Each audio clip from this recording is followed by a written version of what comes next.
Hey, this is Elan. I hope you are having a good day. I'm joined by Lucy today, and myself and Lucy have been thankfully working together for just going on 4 months now. How are you keeping today, Lucy? I'm good, thanks. Yeah, it's just nice it's not raining in Dublin. Uh-huh, absolutely. Did you have a nice weekend? I did, thank you. Yes, went up to see my parents. That's good. So yeah, it's amazing to spend some quality time with people who are most important to us. Yes. So Lucy, today I just want to learn a little bit more about your experience on my 8 week transformation program. And I was wondering, before we started working together, why was it specifically that you were struggling before you began my program? Yeah, I mean, probably COVID was a big part of it. The last couple of years, I definitely found that my weight had kind of spiraled. I was probably doing too much baking in lockdown and enjoying that, but also just I think having a total change in routine had a real impact on my eating. I mean, I've always struggled, probably, if I'm honest, for well, most of my adulthood with my weight. So Mhm. not something massively new, but I just had really gotten to a point with it with sort of since COVID where I felt like I was really unhappy in myself. And then also in the summer of 2021, I hurt my back. I've always had a kind of weak lower back post. It Mhm. happens when you have lots of babies, but it got particularly bad and I hadn't been able to exercise for several months. So I was definitely struggling, just probably overall myself as well as just how I was feeling about not fitting into lots of my clothes. Mhm. So there's a multitude of different things going on, and when COVID happened, it just kind of exacerbated it a little bit more, especially with the lower back pain and things like that. Yeah, I think so. I mean, I think like definitely during COVID, I was exercising, in different ways, but definitely my eating I just think it just went to pot. Basically, I was just doing whatever I wanted, whenever I wanted, to survive the kind of the lockdown. But yeah, and then I think the back just really kind of then pushed me over the edge, just in terms of feeling like there was nothing that I could do, and I didn't really know how to start back. I didn't know how to get back into exercise. I was Mm. worried about hurting myself more. And I was also just, yeah, I was just feeling very tentative about that.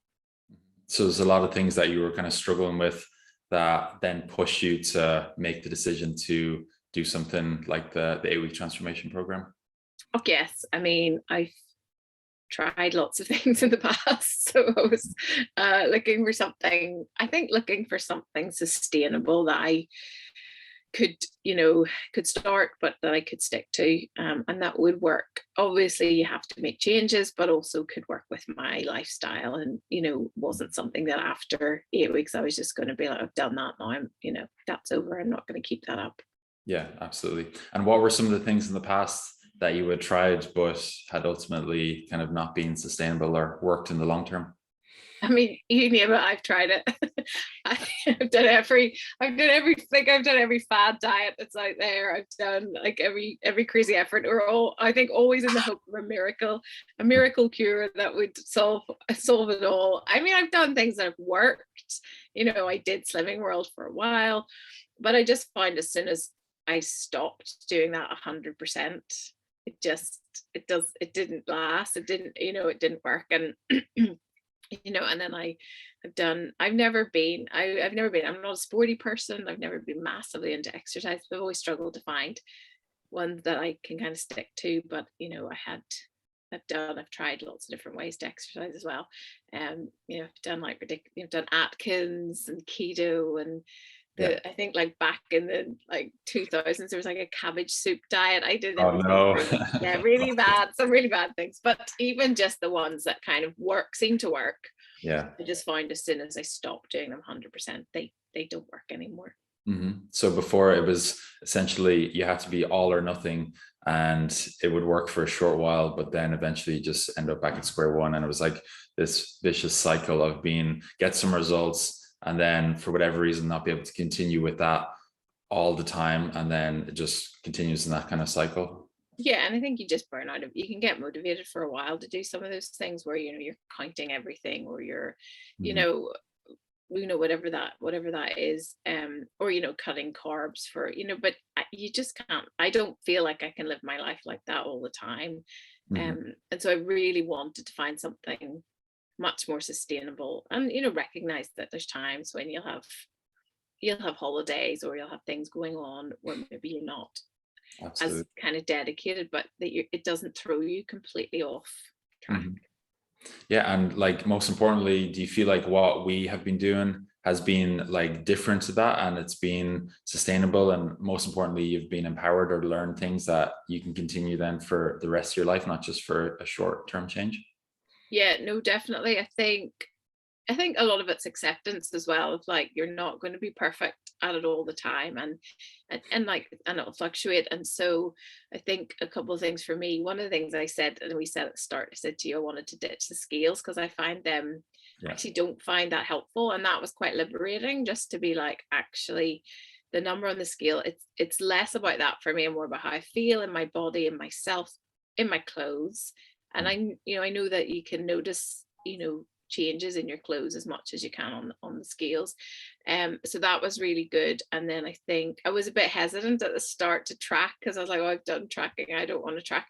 But I think the way that you do it is that it just creates an awareness about what you're eating, the balance of what you're eating, and that was helpful for me, I think, just to see what my kind of the balance of my diet, maybe where I could make some adjustments without feeling like I was having to, like, count every single gram, or Mhm. monitor everything that kind of closely, because that just doesn't work. So yeah, no, definitely. And I have, well, I've been doing this for a couple of months now, and I haven't been perfect the whole time. I've been on a few holidays, I've had a few blips, I had COVID, which knocked me as well. So all those kind of things. But I feel like, every time I've been able to get back, kind of back on track, or back kind of focused again. So no, definitely feel like there's been a shift for Mhm. me. That's really good to hear. And so, what have been like some of your specific results that you've got over the last few months that you've been pretty happy with?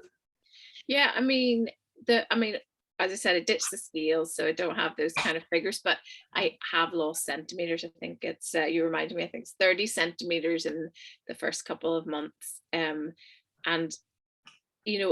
but probably the most noticeable thing then is being able to fit into clothes that that you couldn't fit into sort of post COVID. So that's always kind of a nice feeling. I have like this redundant wardrobe that is kind of nice to start to reclaim slowly, especially heading into the summer. And I Mhm. think for me, definitely the big thing was accepting that for a sustainable approach, my results would come slowly, and not, because anything that you do that comes really quickly, I think tends to not last. So I've kind of had to do a little bit of work from on myself to accept that. But I think that's a good thing, to recognize that to get to a long-term goal, it's just going to take me a little while.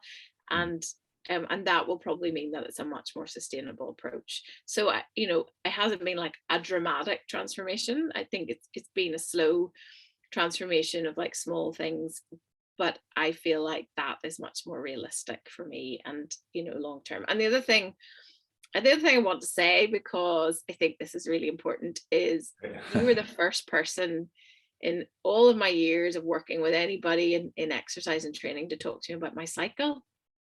And that was really, like, I know that was really massive for me, to be able to work with my cycle, to recognize that I can't do the same thing every week because of what my body's doing and how I'm feeling. Yeah, and you were the first person to ever talk to me about that, or acknowledge that as a woman. And I really appreciated that. And that was really helpful as well.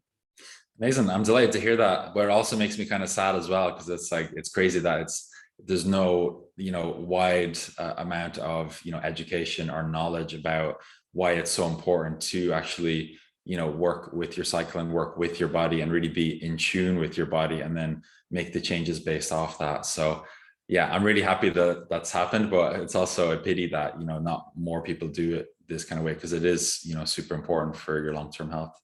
Yeah. So yeah, that's amazing to hear. And finally, just before we finish up today, who would you recommend the 8-week transformation program for? I mean, anybody who feels like they're stuck, and is stuck in a rut, or feels like I did, around kind of, I've tried everything, nothing seems to last, nothing seems to work. I think what you do, Elan, is really work with the person, with their with their lifestyle, with who they are. It's very person centered. I think it's very holistic. So I think anybody who really feels like they're looking for something that will make a difference and will bring about changes, but in a sustainable way. And so, particularly if you're feeling like struggling with motivation or feeling like life is just on top of you, and how do I make room for this? How can I make this happen? I think your approach really helps kind of navigate that and ask some good questions about your priorities and about your lifestyle, so things like that. So anybody really, but those sort of people in particular. Amazing. Sounds good. Thank you so much for sharing that today, Lucy. I really appreciate it. And I look forward to continue working with you as well.